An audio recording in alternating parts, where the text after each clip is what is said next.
Hello, everyone. I'm Catherine Bracy. Welcome to TechEquity's webinar today about should tech companies be political. We are going to wait for a couple minutes to let the room fill up, so we'll be started in just a few minutes. Thank you.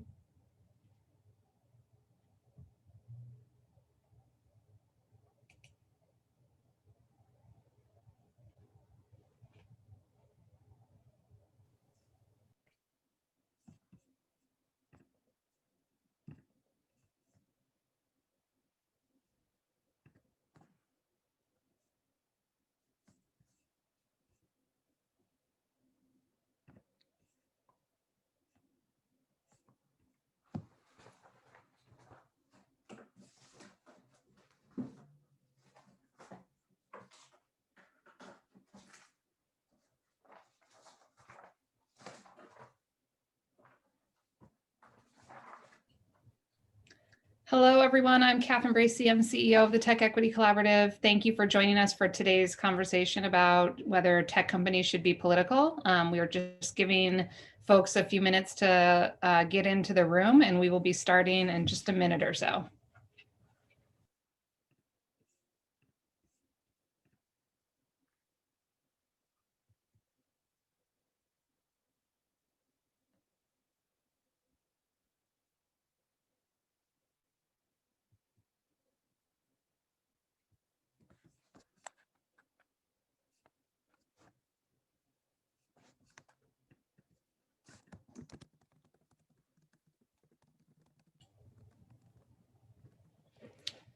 Okay, I think we're going to go ahead and get started. Again, welcome everybody. I'm Catherine Bracy. I'm the CEO of the TechEquity Collaborative. Thank you for joining our webinar on should tech companies be political.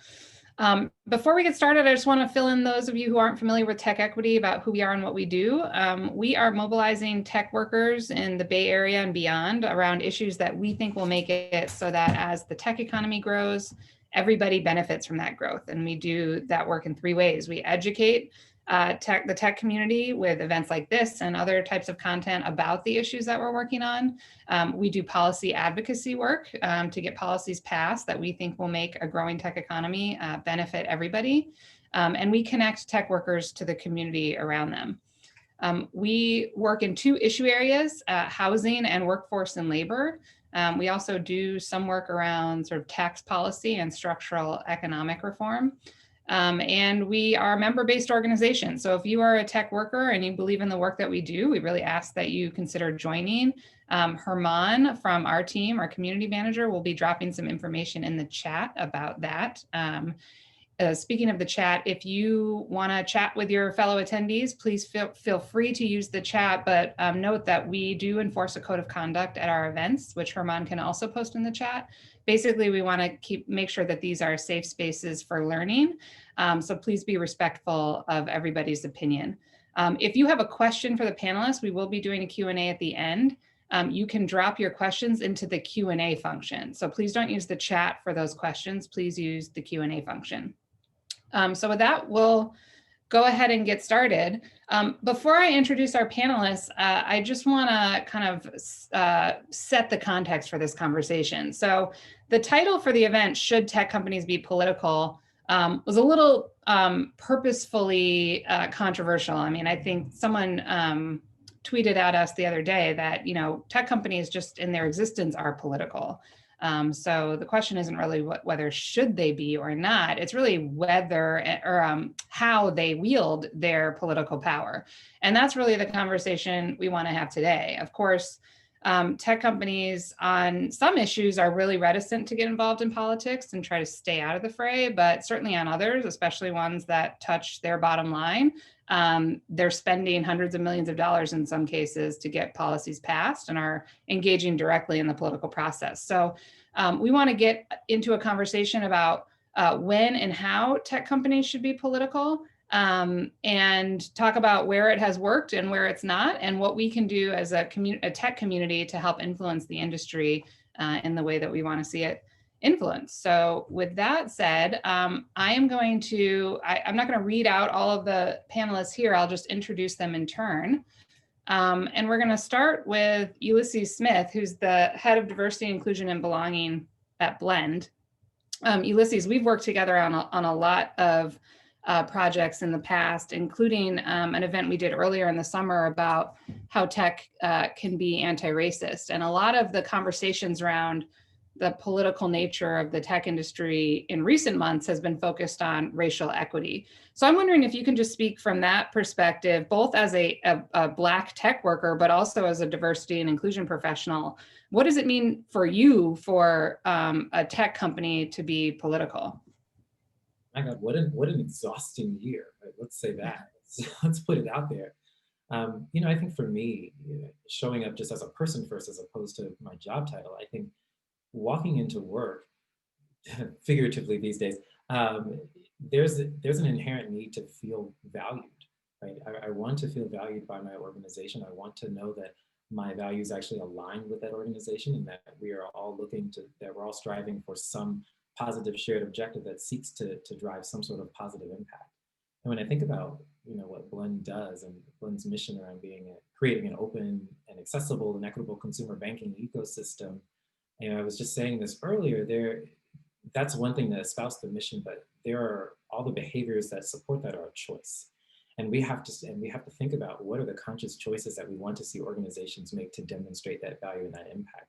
There's no way, in my mind, in a post Citizens United world where organizations are empowered to express their quote unquote right to free speech vis-a-vis their political dollars and contributions, there's no way that organizations can divorce themselves from the body politic at large. It's just not going to happen, right? So when I think about how I want an organization to show up, I want you to take a stance on, and we put that very explicitly in our DIB strategy, I want you to take a meaningful stance on social and political issues, because all of those impact your workforce every day.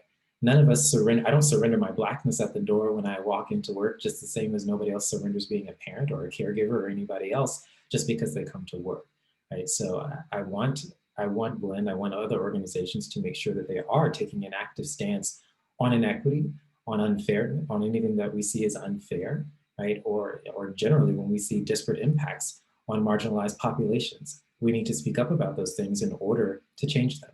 And that can't happen if we choose to take this interesting and unrealistic stance of being apolitical of sorts.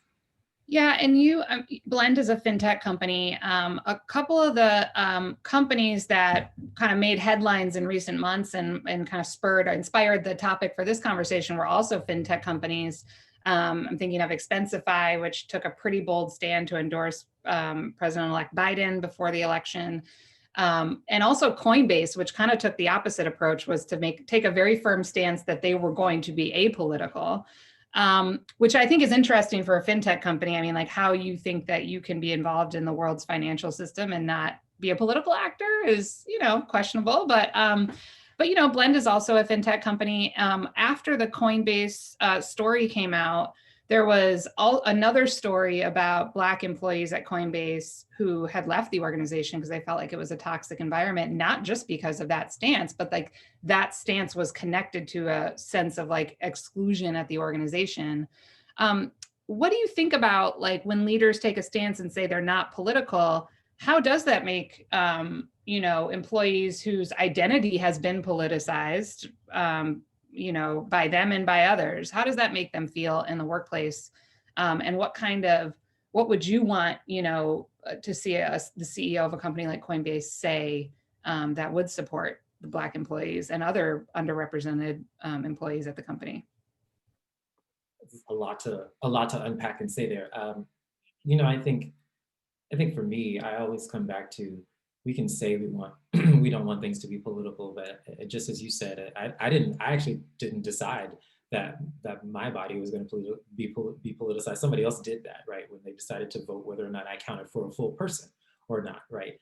And I think that is something that we have to still grapple with. It boggles my mind how any organization, particularly in the fintech sector, who seeks to create access to capital and transferable wealth and generational wealth for so many other populations, can look at the current system and say, we want to replicate this in a different area, and we don't want to take into account any of the historic inequities and the disparate outcomes that we're seeing. That's just not something I can quite get behind. And I think the message from leadership coming down and saying something like that is, people who look like you actually don't matter. You actually are not what our focus is today. And, if you don't like that, then you can go, right? You can go. And while that's certainly their prerogative to say, I think, what it comes down to is, what people have to make the decision to, well, I tell you, run far, far away from an organization that doesn't believe that you matter, that doesn't believe that you are worthy of being supported, that doesn't believe that people who look like you deserve better outcomes at this point in time. If we can't look around and say in 2020, right, with everything that has happened over this year and the last few years, that we shouldn't be actively looking to make some changes, then I don't know what hope there is for people. But I think the message from organizations that have taken this stance against being active on social and political issues have really told their employees what they really feel about them. Right? And I think that's really an unfortunate stance. And I would hope for me and for others that we're able to find organizations that do continue to invest in our success, right? And the success of the people who look like us, and frankly, to the collective success of folks across the ecosystem. And I'm not sure we're there yet, unfortunately. I'm just not sure we're there. Well, we have another tech worker on the panel, Kurt Nelson, who's a senior software engineer at Uber. And I should say, in the capacity of him being a panelist here, is not speaking on behalf of Uber, he's speaking for himself.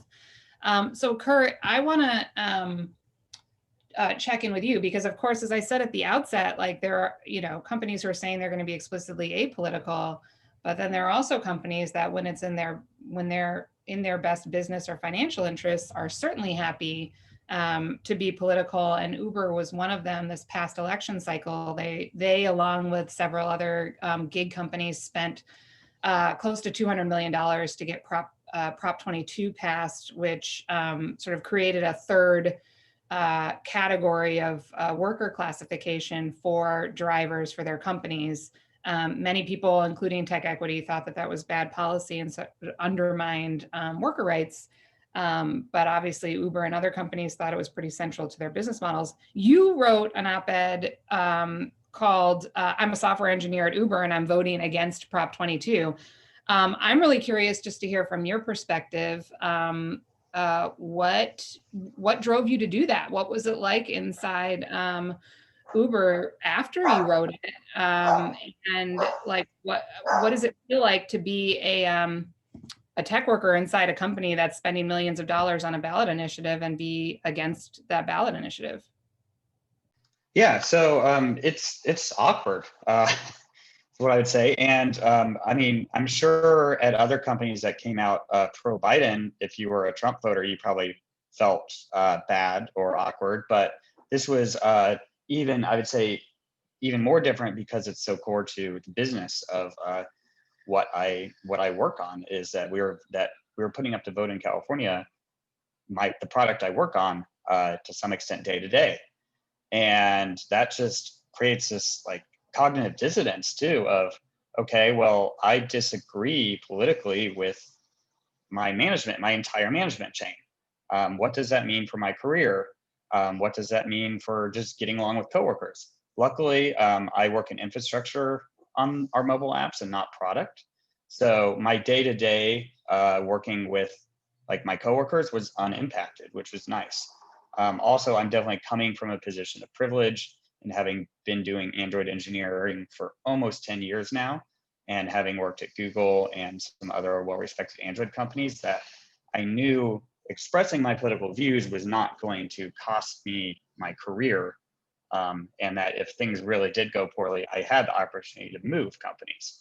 But that is the advantage of my body not being part of the politics and it being my position in where the types of jobs I've done in the past, and also the fact that many of my friends are actually not in tech and are in more lower wage or even hourly positions where they understand that healthcare, like they need their healthcare, and if they didn't have their healthcare, they would be in deep trouble very quickly.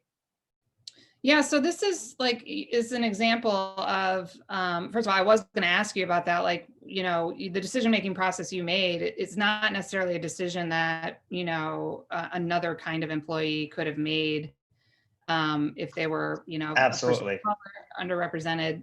So that's important to note, right? Like being political at work is also there's this power dynamic about who can speak up and feel safe in doing so.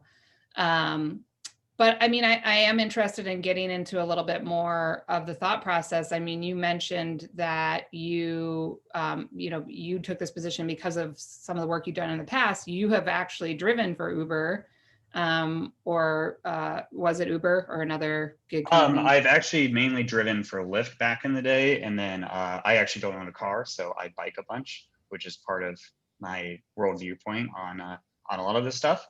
And knowing as a bike courier, my body's even more on the line for maybe $5. I'm riding the street, and if a car hits me, could be in the hospital really poorly, and it would have been for $5. And so yeah, so that's definitely part of it. Part of why I've done that, continue to do gig work here and there, is just to make sure I'm in touch with how it is, what it's like. Also, as someone who highly values public transit and biking, I want to see the other side and experience what is it like to drive more. And yeah, that's influenced my decision making partially, but I would still say a lot of it comes from the fact that just I'm a software engineer, a senior software engineer that can, if things go poorly, I can change companies. Yeah. So, I mean, talk a little bit about, some people might be thinking, there's some cognitive dissonance here, like you're against this policy, yet you give your labor to a company like Uber.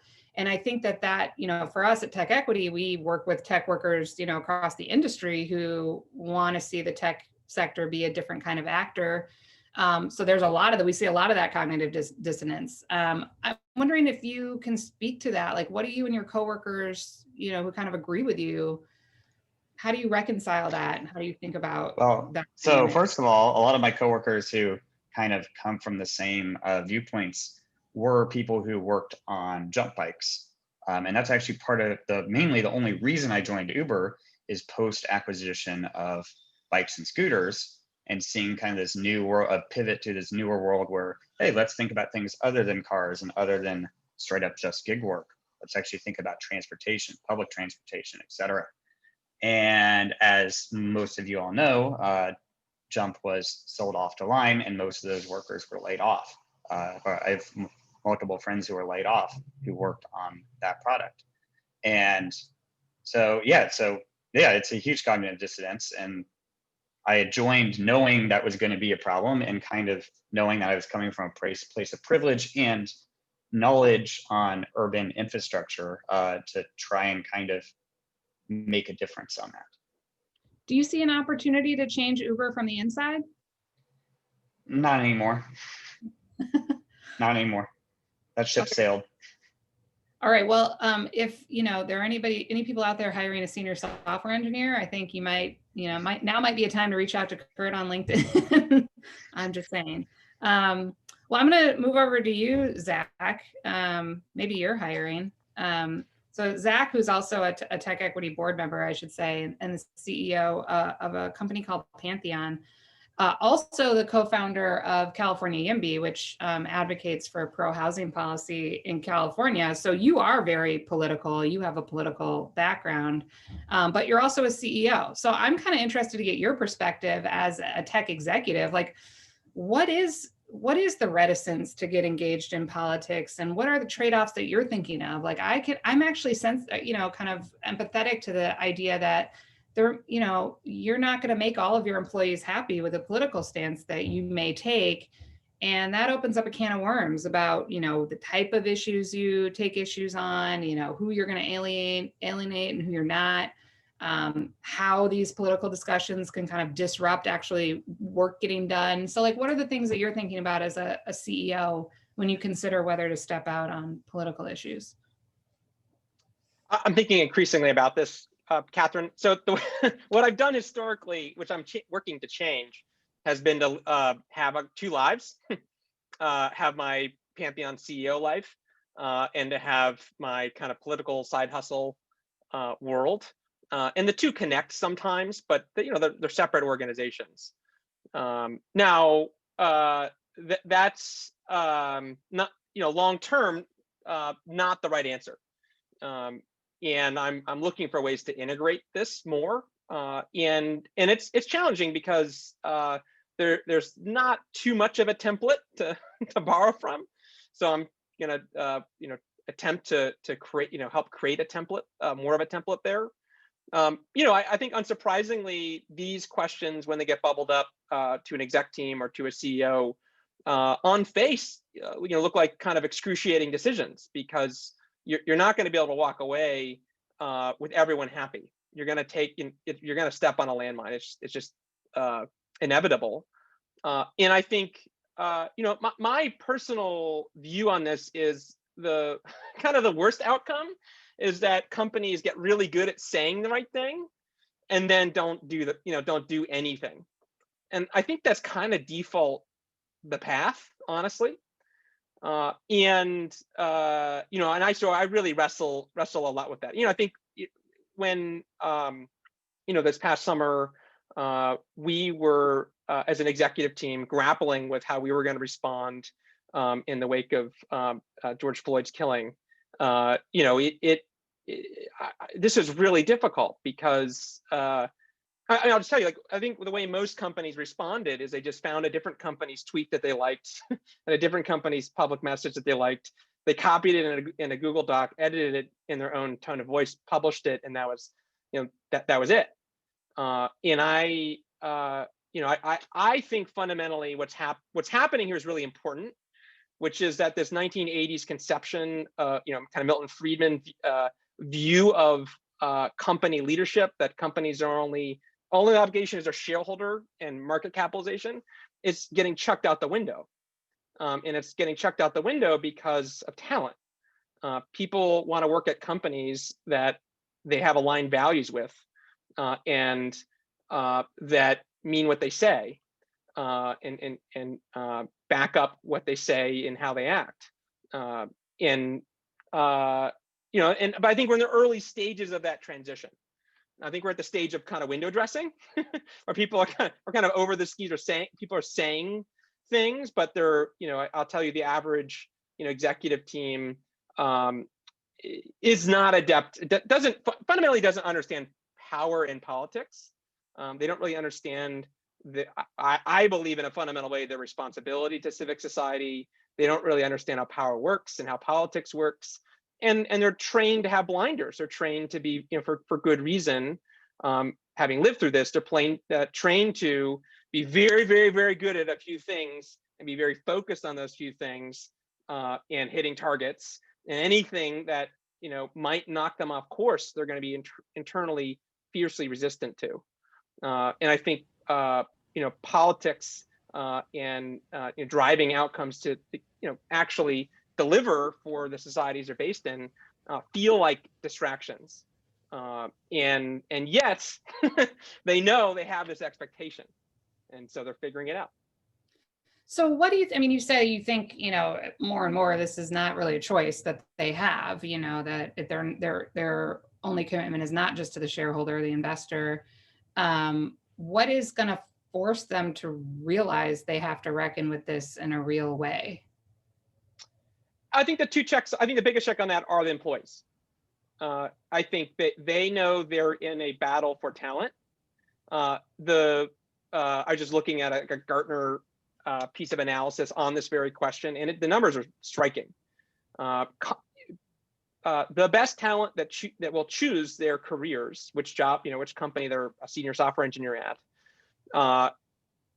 care very deeply that they will spend their career having a positive impact on the world. And if they believe that they're working at an organization that doesn't align with that, they walk out the door, or they're not engaged, or they don't perform well. It shows up in the data. And so I think that's the biggest check that I see. I think longer term, what you're seeing also is that, just society as a whole is at a certain level is driving some accountability. At some point when you're a startup kind of fighting to survive hitting targets and being very focused, sure, right?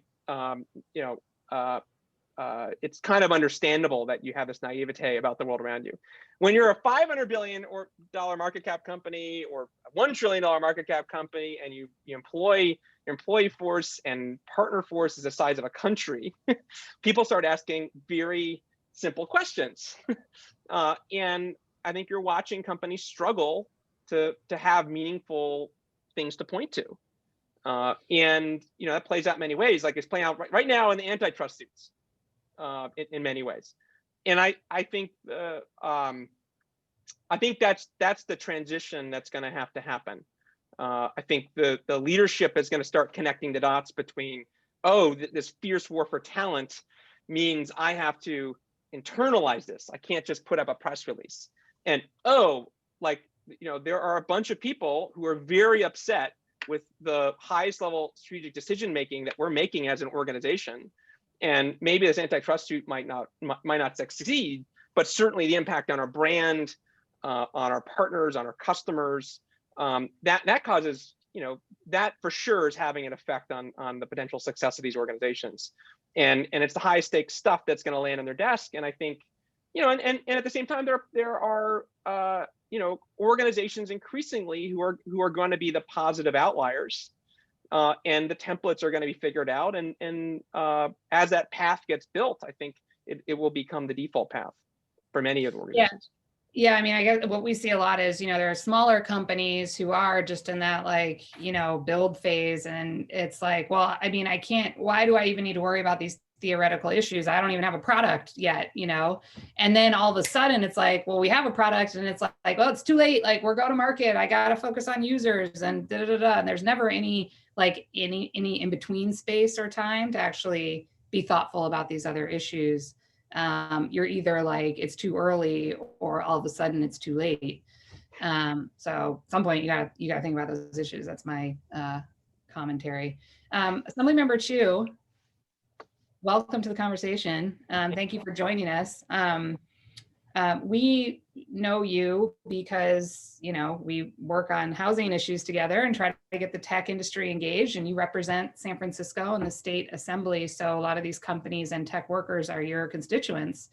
I'm curious, just like when you're thinking about, getting policy passed, or just in general, the civic responsibility of the tech community, like how are you wishing that tech would get engaged on specifically these local issues in the place where they call home?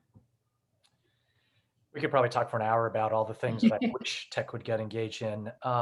This is something I've been thinking about for literally decades. As Catherine knows, I spent almost a decade as the founder of a venture-backed technology company before I first ran for office 12 years ago. And it was a company that actually served, was in politics. We were a public affairs technology company. Our clients, I got to work with progressive clients that matched my values, and that's what I did in my day job. And then when I was first elected and became the president of the San Francisco Board of Supervisors, it was during the Great Recession, when our city, when we saw double-digit unemployment and we had massive budget deficits, we took initially a supportive view that innovation and technology was something that our city wanted to embrace. And we changed policies such that we created about 100,000 jobs within a few years. And we saw our tax revenues double because of that time. And then we all experienced this massive backlash against tech. And I would say and suggest that that backlash was caused in part because of both inactivity on the part of tech leaders to really engage with broader community. And, as I'm listening to the other panelists, boy, I wish we could replicate, I wish there were 1,000 Ulysses Smith talking about race in tech. I wish there were 1,000 Kurt Nelsons who were pushing back within major companies to say, how can we be fair to society? And Zach, I just got to thank you for your work around YIMBYs and sort of moving forward this pro-housing agenda, because the reality is, I think those of us on this panel, we represent probably the perspective that if you're a human being and there are values that need to move, you need to get involved, right? It's that old Martin Luther King quote that inaction in the face of, injustices allows evil to flourish. And I'm not suggesting that everyone who's not active is evil, but there are things happening in the world. And if you're on the sidelines, you're taking a position. And so, for example, since the time when we initially embraced tech, we've had massive inequality, right? We've got, during this time period when you've got a billionaire, America's billionaires have gained $1 trillion of net worth, have seen their net worth gone up by 34% in the last 9 months, while everyone else is suffering. That's kind of a problem. When you have entire workforces that are being essentially automated out, that's creating a lot of issues that we need to address. When you've got housing pressures where rightly or wrongly, tech is blamed, and for some of tech to be engaged in that conversation, but others not, that's a challenge as well. And then we're not even talking about privacy issues or whether or not certain social media platforms are allowing certain perspectives to fly around the web, and so on and so on. Rightly or wrongly, tech is being blamed for a lot of issues in society. And if tech doesn't get involved, it's hard to change the narrative of what the industry is not doing. So I'm certainly one that says inactivity, sitting on the sidelines shouldn't be the answer. I have always encouraged tech workers and tech leadership to get involved in the conversation. And I have a lot of thoughts on what that means, but it means at the least being involved in your communities because you're human beings, but it also means for your particular business models, thinking about how the business models reflect the communities that we're in and how we can work together better on that. Yeah, I mean, I guess that's the obvious follow-up question is, if sitting on the sidelines is not the answer, what is? Like, how should tech companies engage? And, there are some like Uber who were certainly engaged, in the political process in 2020. There are others like Expensify who were certainly engaged, and they took a particular position, which, which kind of made a lot of their shareholders and stakeholders and customers angry. But there are others like, Salesforce who get engaged in endorsing certain policies that others are leading on. Like, what do you see in your role as an elected official as like the useful way for the tech community to be engaged in these conversations? So I answer that question in two ways, because in my mind, there are sort of two different ways in which tech could get involved. One on issues that impact broader society that may or may not be relevant to the specific business model of a company. So let's take housing. You and I have worked closely together to support tenant rights in California. And I really need to credit TechEquity for your leadership and your voice. Incredibly important. Folks like Salesforce's CEO, Mark Benioff, leaning into homelessness, Facebook and CZI leaning into affordable housing. That's an issue where tech gets easily blamed for the housing woes, whether that's true or not. But it's important for tech to be engaged in the solution. And I think that's as important, whether it be housing or trying to fix public transit in the Bay or trying to ensure that our education system really reflects who we are. These are all important, right? I would not suggest that tech created racial justice issues. We see those, through the videos of what happened to George Floyd. But is there a role with workforces that are mostly white and Asian and male to figure out how to lift up folks who are Black and brown and female? Yeah, of course. And so it's important, I think, for tech to lean in on those issues that, again, may not be relevant to their business model. But then I would suggest, I generally only hear from tech leaders when they're trying to figure out how to disrupt the current status quo that directly impacts what their business model is about. And I tell them, I wish we had talked like 3 years ago, 4 years ago, before you got into this problem, because I would have told you, first of all, if you come to policymakers and if you ask the public for forgiveness rather than trying to figure out how to work it out beforehand, you've burned a lot of goodwill. And there's really, I would suggest, a need, if you've got a business model that's going to change things, to engage with the public and engage with community and engage with policymakers early and often. Because if you don't, it creates an awful lot of friction. And I can just tell you, there are many business models that have not taken what I'm suggesting as advice and end up in huge conflicts that then require the $100 million or $200 million plus ballot initiatives to move things forward. And, just speaking for a moment about Prop 22, I am someone who had hoped before the fight spilled out that we could work something out in this area, right? The Uber and Lyfts of the world are providing real value, but I think it's also fair to say they're providing value at the expense, in many instances, of what workers are not receiving. And there is a solution here. I don't blame a company if they want to spend that level of money, and they won to influence things. That's how our system's set up.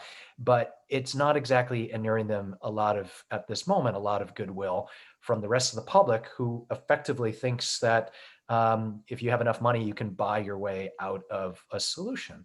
So the long term, I would suggest, better corporate strategy is to really engage deeply with community to figure out how do new business models move forward in a way that will work with our norms, our values, kind of who we are as Californians, and really hope that we can do that. Again, I get the business imperative, but my profound hope would be that we sort of work out these issues as early as possible and just have the back and forth, so that we can all land things in the way that we want to see landed in the democratic process.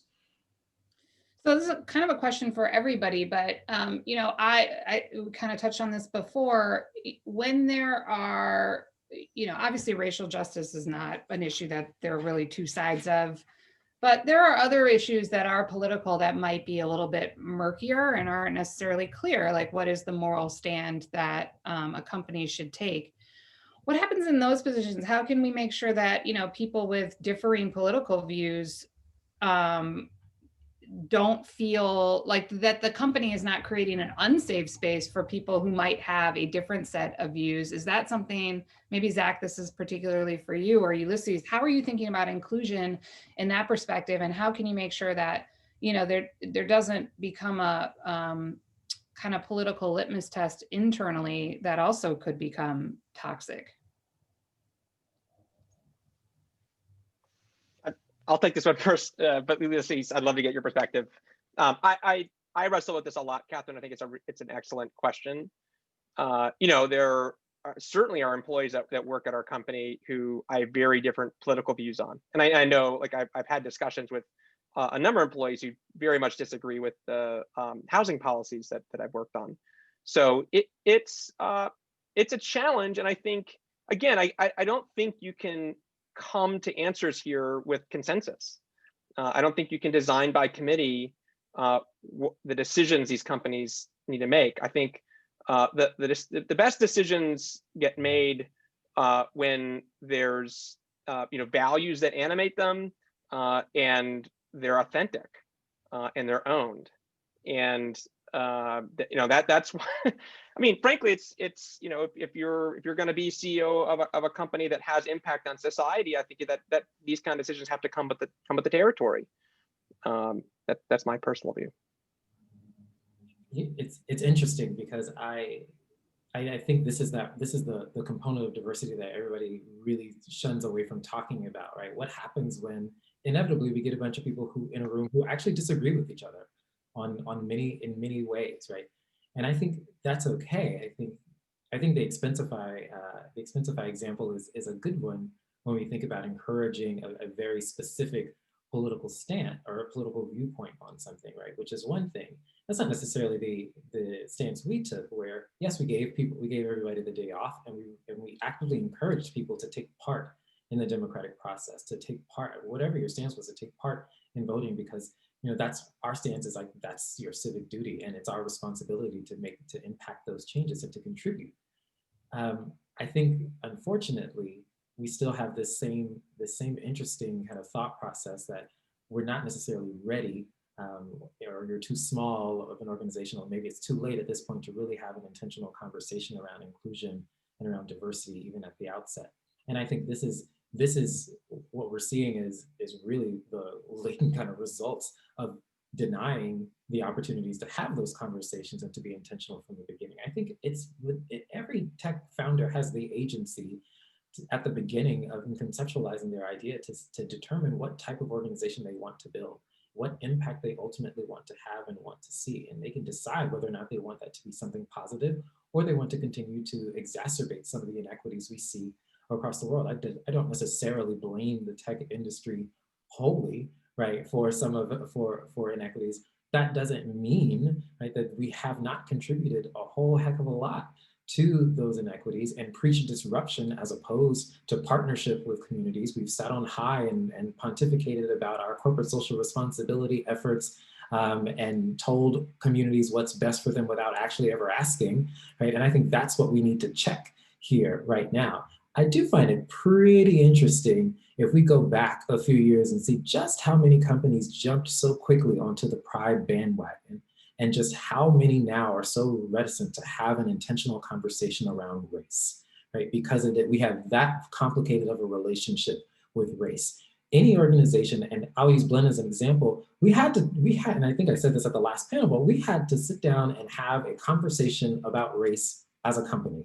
And then we had to have a conversation about how we were somewhat complicit, right, in this. We sell to institutions who have absolutely profited from the additional $765 million that Black and brown folks have had to pay in extra interest and fees compared to their white counterparts. We know that even from examples as recent as this year, that Black and brown folks still face overt acts of discrimination when they walk into physical bank branches. And at some point, we have to figure out how our product can help enable not only our current customers, but also minority depository institutions and other institutions to help deliver services to underbanked and unbanked populations in the hopes of changing an entire ecosystem. And we can't do that alone, but ignoring the conversation altogether and saying we're just not going to take a stance is not an option.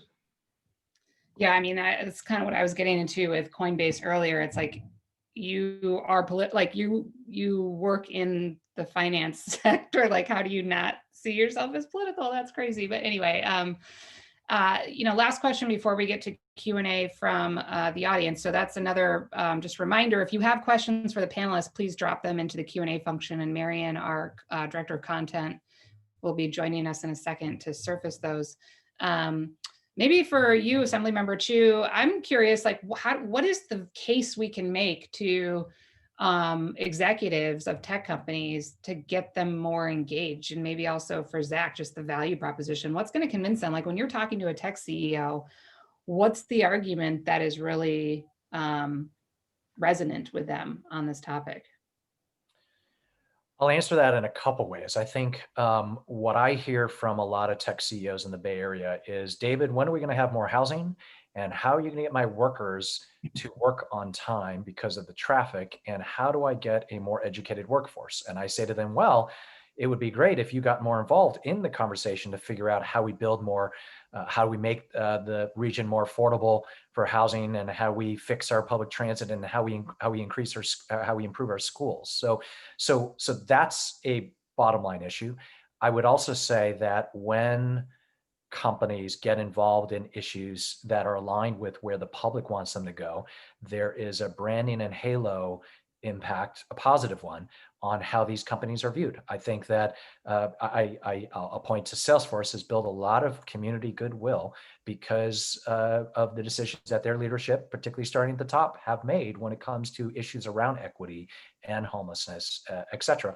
And then maybe the last thing I'll say is, at some point, most companies, particularly when they get larger, they need government, they need policymakers to assist them with regulatory decisions, or by not having politicians go after them for doing the wrong thing.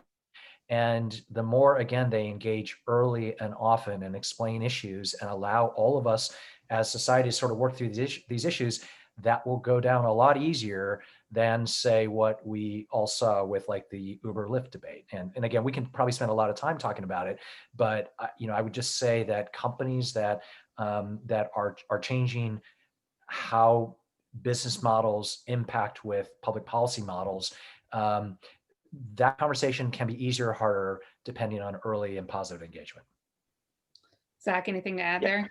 Yeah, I agree with everything Assemblymember Chiu just said, but I'm actually pretty positive about this. I talked to a lot of CEOs about this question, and there are I've talked with probably dozens who really do want to take more action. They genuinely want to have a positive impact on their communities.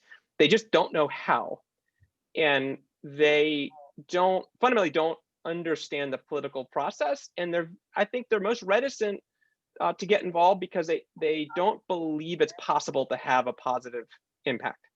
And I think that the best antidote to that is to have things to point to and proof points that say, no, actually, like, here is where we're able to make progress.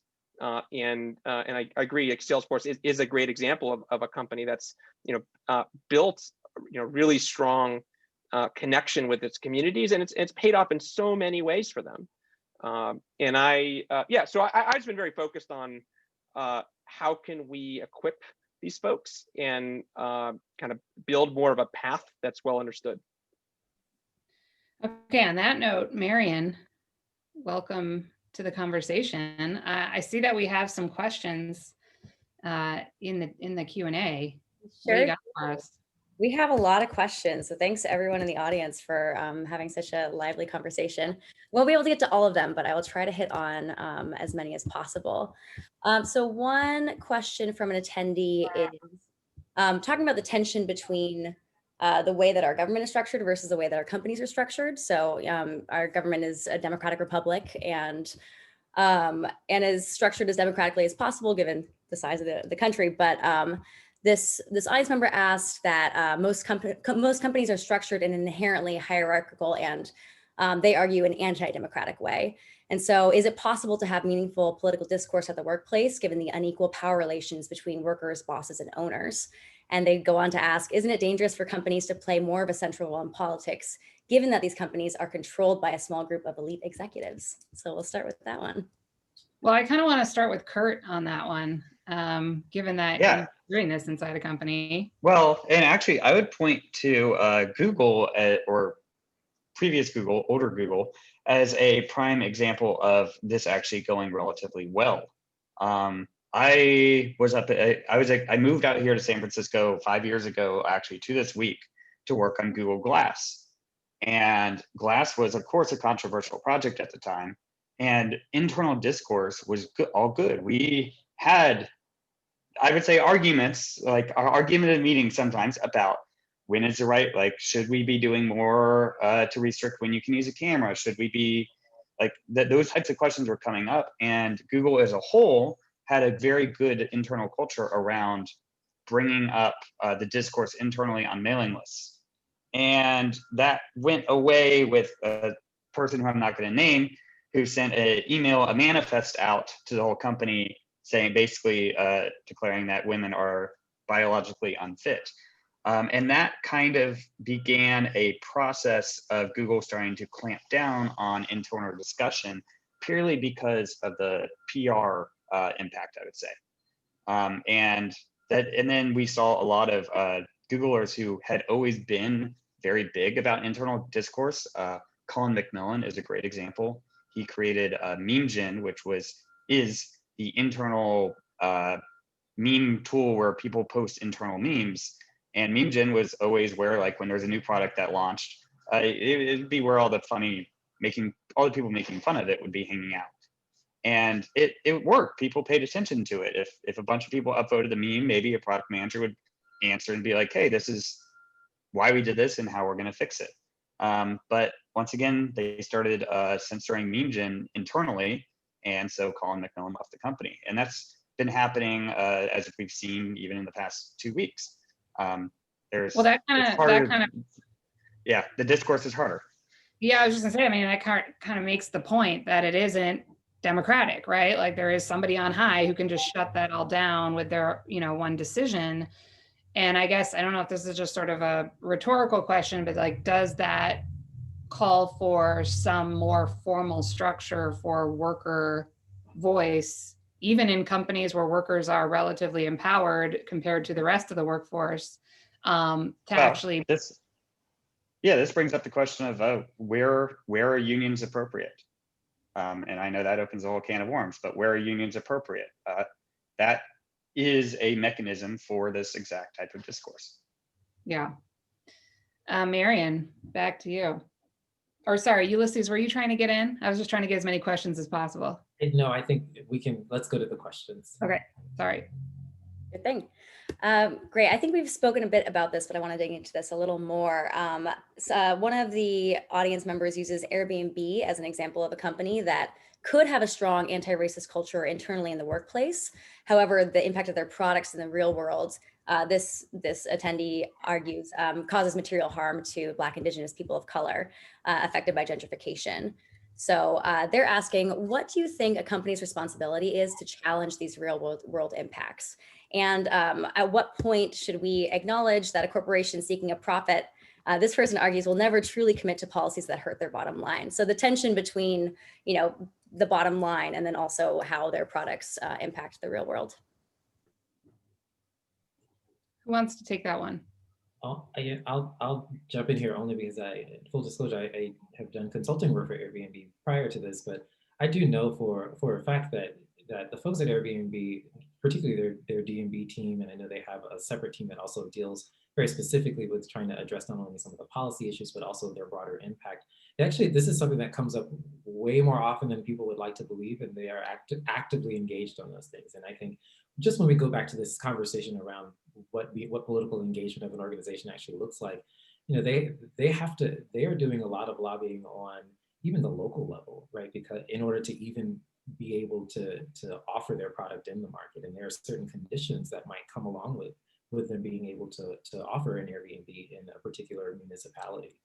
I don't know if I agree with the statement that an organization will never actually commit to something that might hurt their bottom line, right? I don't think that's necessarily true. Maybe I'm a bit optimistic. I do think that many organizations actually do want to take a critical look at what they're doing and start to do the right thing. But I think the question is well taken when we start to think, and I even go back to the previous question. One, as an academic, I want to ask, right, is the expectation that is there an expectation that the workplace is democratic, right? In a way, is that something that we're seeing as a transition? Because we know right now that is not the case.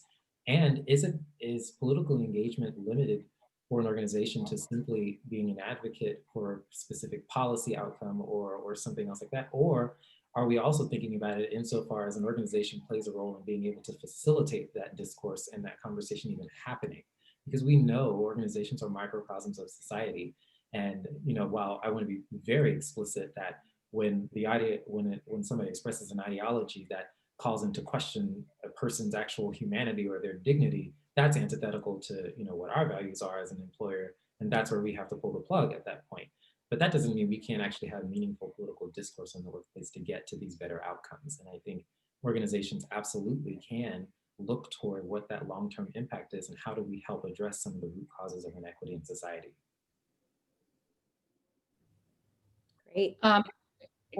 I just add to that. I mean, I have been working very hard over the last 4 years to convince companies to do things that are not necessarily in their financial interest, but in the interest of advancing policies that will benefit society at large. And my take, on my bad days, I definitely agree that they're just never the profit argument is always going to win.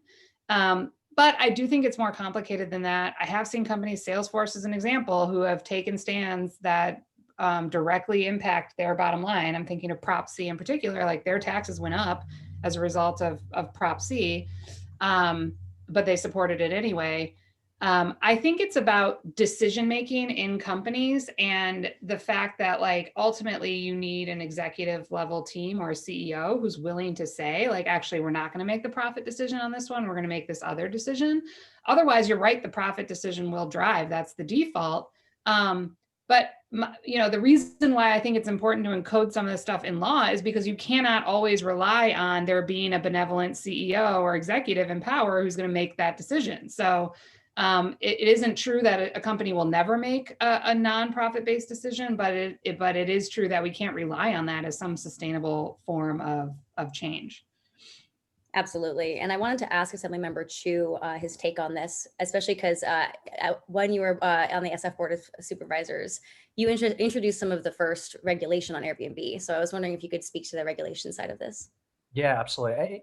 A couple of thoughts, just speaking generally, not specific to Airbnb, but there are plenty of companies that are doing things that maximize their bottom line that are not great for society. So I'll, for example, just take companies that are having a hugely bad impact on climate, right?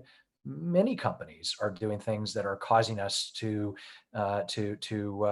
see our greenhouse gases go up. And when that happens, when there's that conflict between what a company or industry does and the bottom line, that's honestly when policymakers, we step in and say, we're going to have to rewrite rules. And ideally, companies figure this out before we have to come and have a real big fight over it. We're going to have that fight, or we're having that fight around climate right now. So this is just frankly ongoing. I really wish there was a way beyond the quarterly reports on Wall Street or the financial balance sheet that could incorporate what companies are doing that are good for society. So one thing, for example, I worked on this year was along with a Black colleague and a Latino colleague, the three of us moved forward a bill to require every California public company to not just consider diversity on your corporate boards, but to actually require diversity on your public boards. We explicitly require you to look at how many folks you have from different communities and to make changes if that hasn't happened. And this bill, in the wake of George Floyd, came on the heels of a bill from a few years ago where our female colleagues said boards need to look at gender equity on corporate boards. So if companies don't do this, policymakers were sort of forced to step in. Now, with regard to Airbnb, I did author the first major set of regulatory rules around Airbnb.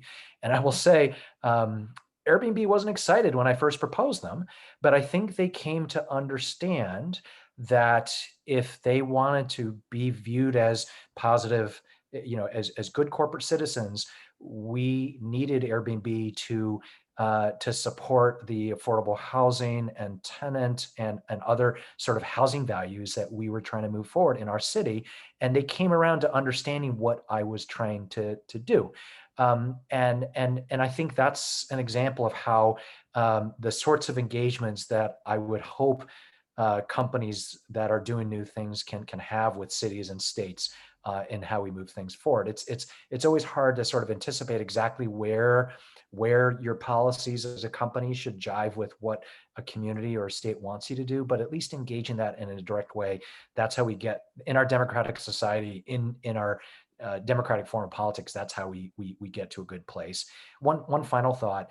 On the question that I think Kurt answered around workers versus companies, what I always tell CEOs is it's great to hear from CEOs, but if I don't know that your workers also are aligned with what you're telling me, that's what makes it easier or harder for me to want to support what sort of corporate leadership does. If I know that there are Kurt Nelsons in your world and that your company, your values are aligned, and this is not just a CEO saying in a top-down way, "Thou shalt do what I tell you to do," that makes it easier. So I'm always impressed when workers of companies say, "We agree with what the CEOs want us to do because it actually helps us at different levels of the organization." That's a net plus. That's a net plus.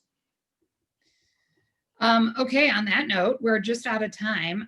This was a great conversation. I mean, we really honestly could have gone for a lot longer and gotten a lot deeper on these issues. I want to thank our panelists for joining us, and also let you all know we're hosting another event next week to sort of ring out this crazy year.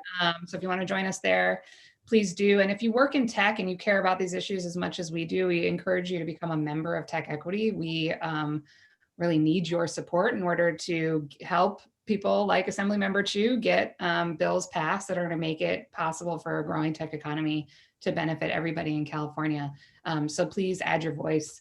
We'll be sending a follow-up email with other ways that you can get involved. Thank you all for participating. Thank you, panelists, and hope to see you all soon.